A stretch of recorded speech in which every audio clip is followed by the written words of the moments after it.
Selamat datang di KDM Kayumas, Desa Kayumas, Kecamatan Jatinom, Kabupaten Klaten.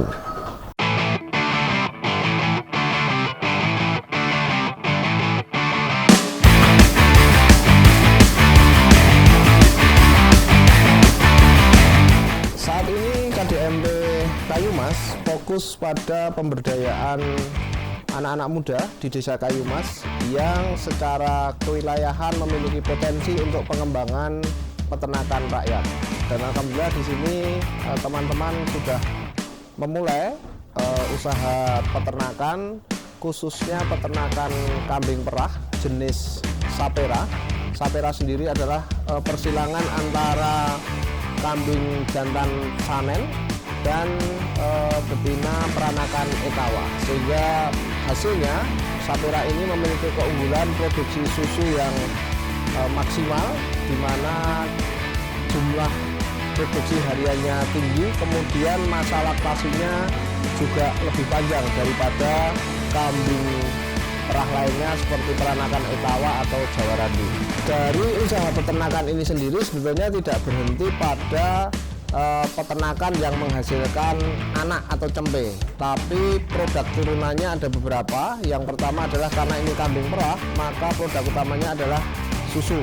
Saat ini kami pun sudah mulai melakukan usaha peningkatan kualitas dan nilai jual susu. Jadi kalau dulu susu hanya dijual susu segar langsung dari pemerahan, saat ini kami sudah melakukan pasteurisasi sederhana, jadi dimasak sederhana untuk menghilangkan bakteri-bakteri patogen yang berbahaya sehingga aman dikonsumsi. Kemudian yang kedua, kami juga sudah mulai memproduksi yogurt, jadi dengan penambahan bakteri-bakteri khusus sehingga secara kualitas itu meningkat, kemudian secara nilai ekonomi juga lebih baik daripada susu pasteurisasi. Yang ketiga, kami juga sudah mulai mengembangkan produk turunan kefir. Kalau tadi yogurt itu hanya ada 2 bakteri, kalau kefir itu ada puluhan, bahkan berdasarkan penelitian lebih dari 30 bakteri yang ada di kefir, sehingga lebih aman. Selain produk susu, kami juga mengolah kotoran hewan, kotoran kambing ini menjadi pupuk organik untuk meningkatkan nilai ekonomi dan juga memperbaiki sistem pertanian kita yang selama ini sangat bergantung kepada pupuk kimia atau pupuk pabrik. Yang berikutnya, kami juga mulai pengolahan pakan, jadi pakan-pakan yang diawetkan dari bahan baku yang ada di lingkungan sekitar, sehingga karena orang desa itu memiliki kesibukan, kemudian juga secara musim ada masanya kita berlebih, misalkan musim hujan kami berlebih rumput, tapi di musim kemarau kami kesulitan rumput, maka silase itu atau pengawetan pakan itu menjadi salah satu jalan tengah untuk memastikan kestabilan pasokan pakan khususnya bagi ternak kami. Untuk susu, yogurt, kefir, saat ini kami khusus untuk susu itu ada target pasar yang sudah pasti. Jadi ada industri, pabrik yang menyerap hasil produksi kami, susu segarnya ya. Itu ada beberapa pabrik di wilayah daerah istimewa Yogyakarta yang mengambil produk kami secara kontinu, dan saat ini pun kami masih bisa dibilang kekurangan pasokan gitu ya. Kemudian untuk susu pasteurisasi dan turunannya seperti yogurt, kefir, nah saat ini kami sudah mulai merambah area Klaten dan sekitarnya sampai Solo dan Jogja. Jadi itu dari jejaring media sosial. Alhamdulillah sih di anggota kami ada beberapa yang memproduksi itu, dan sampai saat ini permintaan terus naik ya. Kemudian untuk kotoran ternak, sampai hari ini kami kekurangan pasokan, dalam artian permintaan pasar ternyata jauh lebih tinggi daripada ekspektasi kami, karena nanti kami bisa juga dilihat beberapa contoh tanaman di sekitar area ini yang menggunakan pupuk kompos, dan petani-petani kami rata-rata mengatakan bahwa masih ada beberapa yang menggunakan tambahan pupuk kimia, tapi porsinya sudah jauh lebih berkurang ketimbang sebelum menggunakan pupuk kompos. Selain kami itu menjual produk bahan asal hewan dan bahan asal hewan. Jadi bahan asal hewan itu susu misalkan. Bahan asal hewan itu turunannya susu seperti yogurt, kemudian kefir. Nah itu kami juga menjual produk jasa sebetulnya. Jasa apa yang kami jual? Satu adalah kami punya program pendidikan dan pelatihan, ya. Jadi saat ini kami bersama Fakultas Kedokteran Hewan Universitas Gadjah Mada itu mengembangkan kurikulum untuk pendidikan kewirausahaan, khususnya terkait dengan peternakan, lebih khusus lagi peternakan perah, ya. Kemudian yang kedua, kami juga membangun kurikulum yang berhubungan dengan pengolahan produk hewan dan produk asal hewan, ya. Itu jasa itu yang saat ini juga kami jual. Kemudian jasa yang lain, kami juga menjual edukasi berbasis agri atau berbasis peternakan. Jadi sudah ada beberapa sekolah, khususnya sekolah untuk anak-anak usia dini itu belajar bergabung di kandang-kandang kami, gitu ya. Itu yang pertama. Kemudian yang berikutnya terkait dengan bagaimana mekanisme kerja, cara bekerja kami. Kami itu punya pertemuan rutin, Mas. Jadi pertemuan kelompok kami itu setiap minggu. Setiap minggu sekali kami ketemu untuk sharing progres selama seminggu, aktivitas apa yang terjadi, kemudian persoalan apa yang dihadapi, kemudian misalkan permintaan pasar apa yang belum terpenuhi dan lain sebagainya. Jadi selalu ada update di sana, gitu ya. Kalau fungsi-fungsi organisasi standar ya biasalah, semuanya berjalan. Saya sebagai ketua sebenarnya lebih banyak urusan saya itu urusan eksternal. Saya banyak berjejaring, saya banyak membangun penawaran kolaborasi, gitu ya. Sementara internal itu lebih banyak diurus oleh teman-teman yang di dalam. Kemudian yang lain mungkin nanti bisa dicek bahwa kami walaupun baru, kami juga belajar untuk tertib organisasi. Jadi kami punya pencatatan keuangan yang baik. Alhamdulillah teman-teman ini, karena kita berkoperasi ada yang namanya simpanan pokok, simpanan wajib, semuanya lancar, gitu ya. Walaupun ya biasalah ada yang bayar 2 bulan sekali, 3 bulan sekali, tapi semuanya lancar dan itu masuk pencatatan yang baik. Bagi kami itu hal yang baik. Kemudian yang lain, alhamdulillah di Kayumas, KDMP Kayumas ini dukungan dari aparatur pemerintah desa sangat baik, gitu ya. Sehingga kalaupun kami ada persoalan-persoalan yang tidak bisa kami pecahkan sendiri, kami bisa ya istilahnya sharing kemudian untuk mendapatkan dukungan dari pemerintah desa. Nah saat ini karena semuanya adalah masih namanya program perintisan, jadi kami sama-sama tahu, sama-sama paham, gitu ya. Artinya apa yang kami lakukan adalah minimal teman-teman ada kegiatan yang itu bisa menghidupi kehidupannya masing-masing. Kayak misalkan contohnya saya sebagai ketua, koperasi belum mampu menggaji pengurus, belum mampu memberikan pendapatan buat ketua. Yo pilihannya ketuanya apa? Jualan susu, gitu ya. Saya jualan susu, kemudian kontribusinya apa buat koperasi? Ya labelnya koperasi minimal ada di sana, bisa dikenal, bisa diketahui bahwa saya sebagai pemilik usaha susu pasteurisasi atau yogurt adalah bagian dari anggota koperasi. Kemudian teman-teman yang memiliki peternakan ini kan mereka produksi susu setiap hari.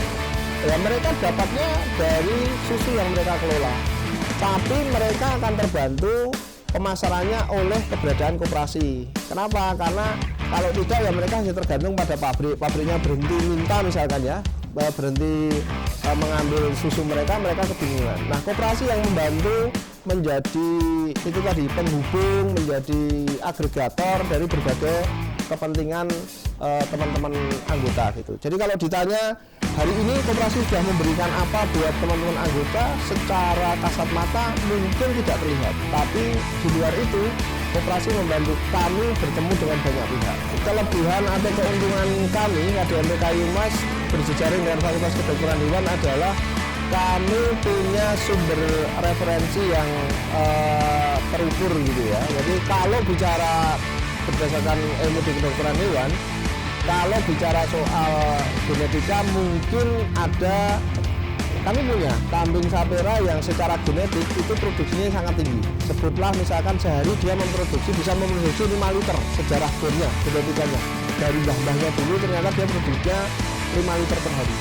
Tapi saya yang memelihara pakan seadanya.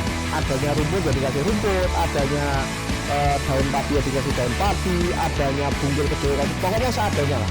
Ternyata dia produksinya cuma 1,5 liter. Tapi teman saya, anggota saya yang lain, kambingnya genetikanya keturunan dia cuma produksi maksimal 2 liter. Tapi dia perlakuannya baik, ya kesehatannya dijaga, pakannya terukur, kebutuhannya terpenuhi. Ternyata produksi dia adalah 2,5 liter. Apakah itu mungkin? Sangat mungkin, dan itu sering terjadi. Jadi genetika, kemudian ilmu-ilmu teori yang ada di buku itu sebetulnya kalau kita praktekkan itu paling cuma 20%. Kalau kita tidak memperlakukan ternak dengan baik, ya yang 80% hilang. Jadi kalau kembali ke pertanyaan tadi, apakah sapera ini cocok di semua wilayah? Ya secara prinsip bisa saja diberdayakan dimanapun dia berada. Yang penting adalah pakannya terpenuhi, kesehatannya terjaga, kemudian pemeliharaannya juga dilakukan dengan baik dan pengawasan tenaga kesehatan yang memadai. Jadi kalau bicara, kami ada direct beneficiaries, ya, penerima manfaat langsung adalah teman-teman anggota. Ada indirect juga, petani di sekitar kami ini menerima manfaat karena selama ini tebuan mereka mungkin jual dengan pasar harga yang sangat murah, tapi karena ada kelompok kami ini, kami memberikan harga yang lebih baik, lebih adil buat mereka. Jadi itu juga nilai plus dari keberadaan KDMB ini. Saat ini kami masih fokus pada kotoran kambing, kotoran hewan kambing yang milik anggota kami, gitu ya. Jadi kami belum menggarap yang di luar anggota kami, bahkan di luar ternak kami. Anggota kami ini rata-rata tidak hanya memiliki kambing perah, mereka di rumah juga punya sapi perah. Tapi yang kami olah itu hanya masih kotoran kambingnya saja. Yang kotoran sapi belum bisa kami olah karena keterbatasan anggota dan lain sebagainya. Nah, ke depan itu menjadi tantangan juga buat kami. Saya diskusi dengan teman-teman. Saat ini kan ini pengolahannya saat ini yang melakukan adalah kami sendiri. Jadi kami sering gotong royong seminggu sekali, itu jadi tantangan.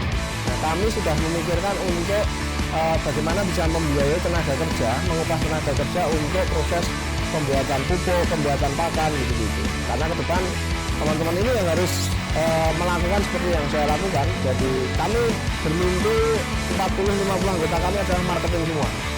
Sementara yang lain yang urusan pengolahan pupuk, pengolahan pakan itu harus tenaga kerja yang masih. Harapannya seperti itu. Jadi teman-teman sekali lagi yang anggota KDMB ini kan juga bergabung di Sapera, Sekolah Perah Indonesia. Nah, mereka ini selalu dapat mentoring dari teman-teman di Fakultas Kedokteran Hewan. Ya, jadi kami ada sesi klasikal kelas rutinan sebulan sekali selama 12 kali pertemuan. Kemudian kami ada penugasan, jadi mereka setelah mengasih sesi biasanya ada penugasan. Kemudian nanti ada semacam, ya kalau bahasa pemerintah ada monitoring evaluasi gitulah. Itu dilakukan atau tidak gitu-gitu. Nah, ini ada catatan-catatan yang bisa kita diskusikan bareng-bareng. Jadi semua yang dilakukan teman-teman itu sesuai dengan standar yang ditetapkan. Itu terkait dengan pemeliharaan. Khusus terkait dengan susu itu juga ada SOP-nya, Mas. Jadi nanti di sana kayaknya ada itu beberapa SOP terkait dengan pengolahan pakan, kemudian pengolahan kotoran gitu. Nah, susu ini pun juga ada beberapa hal yang harus dilakukan karena untuk meminimalisir risiko penyakit baik bagi hewannya maupun bagi manusia sebagai konsumen dari produk asal hewan. Ada banyak penyakit yang berseliweran, apalagi susu itu kan media yang sangat mudah rusak, sangat mudah terkontaminasi bakteri atau sumber penularan penyakit lainnya. Nah, itu ada perlakuan-perlakuan yang teman-teman di sini itu sudah paham bagaimana teknik pemerahannya dan lain sebagainya. Nah, nanti bisa dilihat produk kami.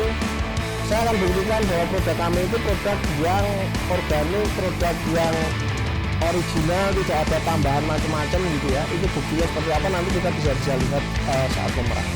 Saat ini ya walaupun ada teman-teman di luar ya, tapi saya tetap mengatakan pasar kami masih lokal lah, masih seputaran Solo, Klaten, Jogja gitu ya. Karena selama ini kan memang daerah ini yang dikenal sebagai pemasok susu gitu ya.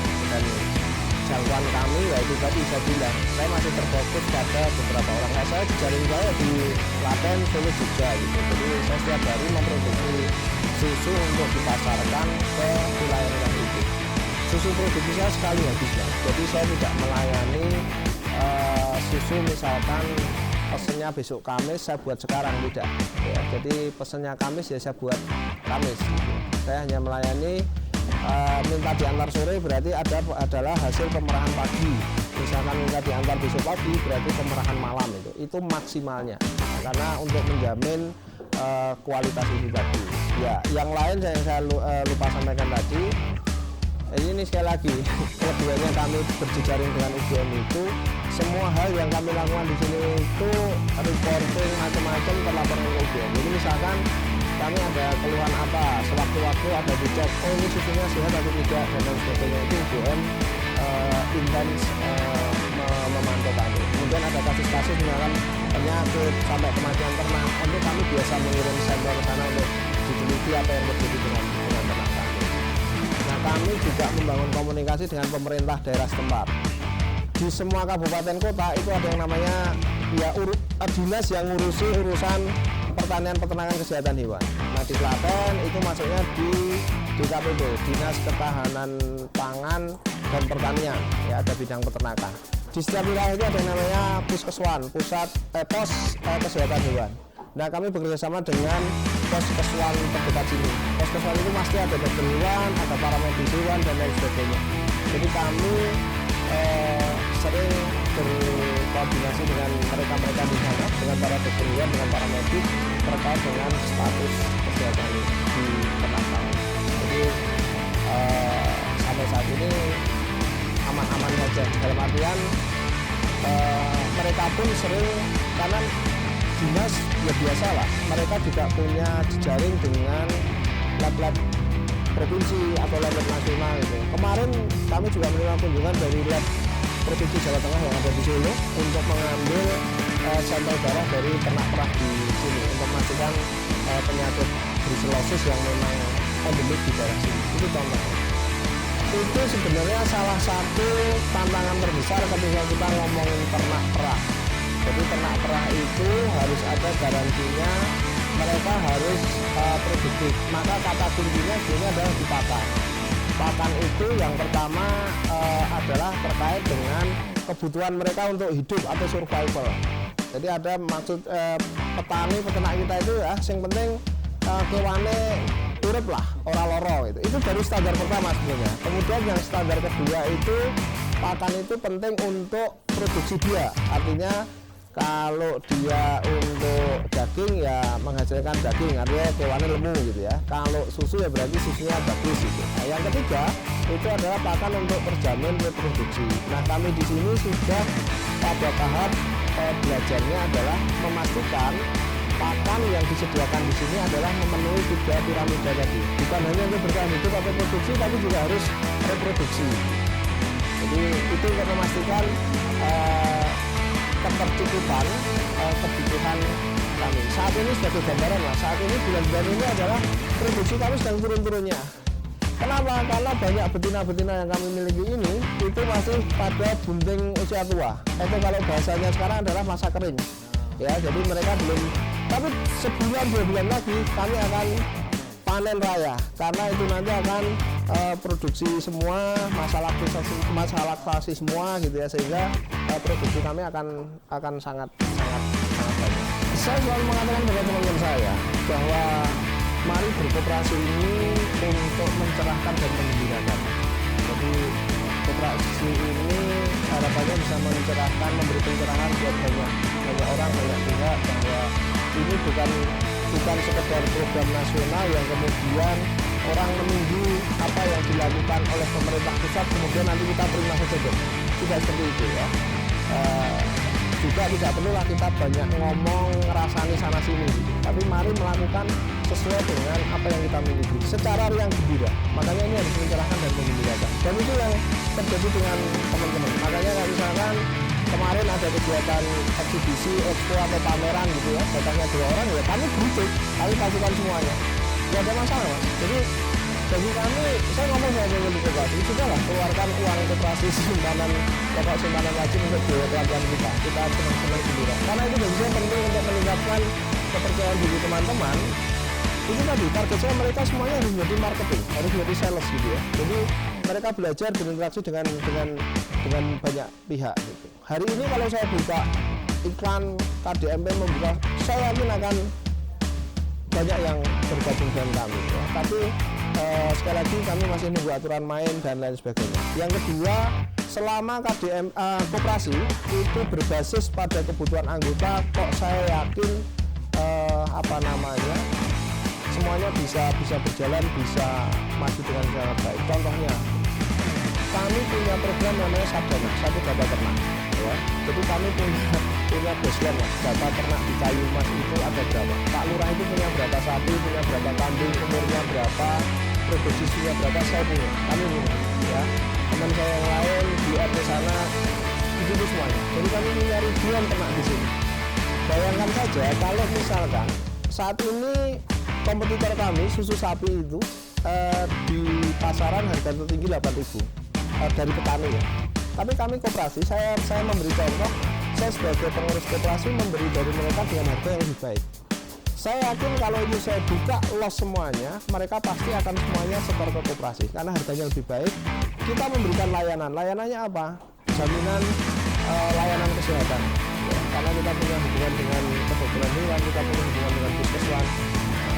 Kami itu sering punya program vaksinasi gratis, layanan pengobatan yang lebih murah, kemudian ada pemeriksaan USG macam-macam gitu. Itu masih terbatas pada anggota kita semuanya.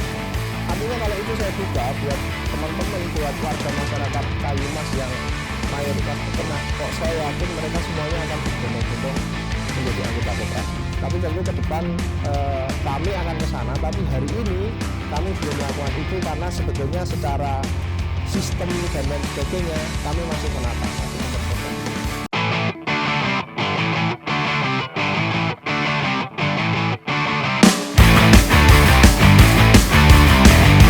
Karena potensi desa di Kayumas saat ini anak-anak mengelola kambing, makanya kita juga langsung mensupport untuk kegiatan anak tersebut terkait dengan kegiatan KDMP di Kayumas. Dulu awalnya dari anak-anak muda khususnya di Dukuh Bentung ini, namun seiring berjalannya waktu, adanya KDMP sehingga kita membentuk pengurus koperasi. Terus dari pengurus koperasi itu kerjasama dengan desa untuk menjadikan lahan ini menjadi kegiatan KDMP di Kayumas. Awal-awal tantangannya selain dari permodalan, yang lebih urgent lagi mencari kesadaran dari masyarakat.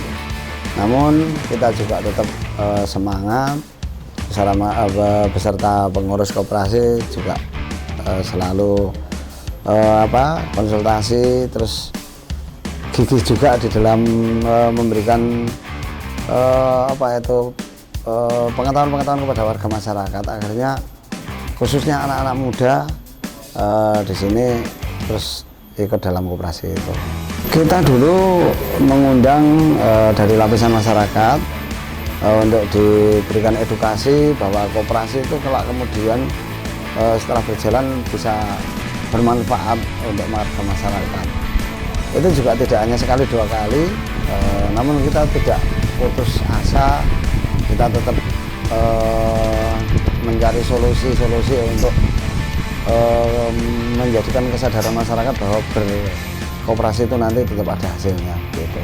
Kalau manfaat tentang finansial sampai saat ini belum ada, namun yang jelas pengetahuan, ilmu yang didapat setelah ikut koperasi ini lebih banyak begitu kesadarannya masyarakat.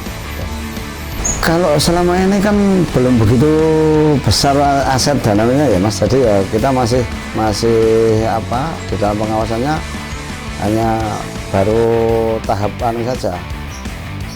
Bagaimana caranya koperasi ini bisa berkembang dulu? Kalau terkait dengan finansial kan belum begitu banyak, jadi belum perlu pengawasan ketat, saya rasa seperti itu. Namun dari pengurus koperasi sendiri juga selalu terbuka dengan desa, selalu kerjasama dengan desa, semua tetap kita komunikasikan bersama. saya terkait dengan itu adanya pengolahan kohe, adanya pembuatan pakan ternak yang itu kan bahan utamanya tetap ngambilnya dari masyarakat Mas. Yang kemarin misalnya kohe itu kan dari di masyarakat hanya digunakan yang belum maksimal kan. Tidak, sekarang setelah ada pengolahan ini warga masyarakat juga bisa menikmati hasil dari kohe yang kemarin tidak laku akhirnya dibeli oleh koperasi ini untuk bahan bakunya ya. Terus di samping itu untuk yang pembuatan pakan kemarin dari jagung warga masyarakat itu kan harganya terlalu rendah banget.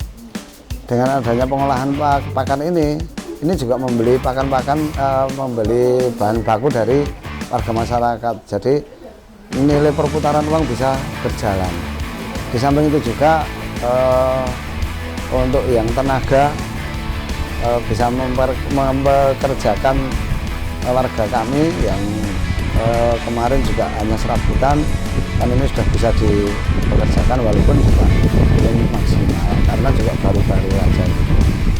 Kita tidak henti-henti untuk memberikan edukasi ke warga masyarakat, kepada pengurus koperasi ini, juga kepada para anggota, jangan segan-segan dan jangan malas-malasan. Memang awalnya juga harus punya semangat yang lebih untuk keberhasilan. Tanpa ada semangat, tanpa ada niat yang tulus dari hatinya masing-masing, saya yakin tidak akan bisa berjalan. Nah, alhamdulillah ini ada kesadaran dari warga masyarakat sehingga kegiatan koperasi khususnya di Kayumas sudah bisa berjalan walaupun belum bisa semaksimal mungkin. Itu Mas yang bisa kami sampaikan.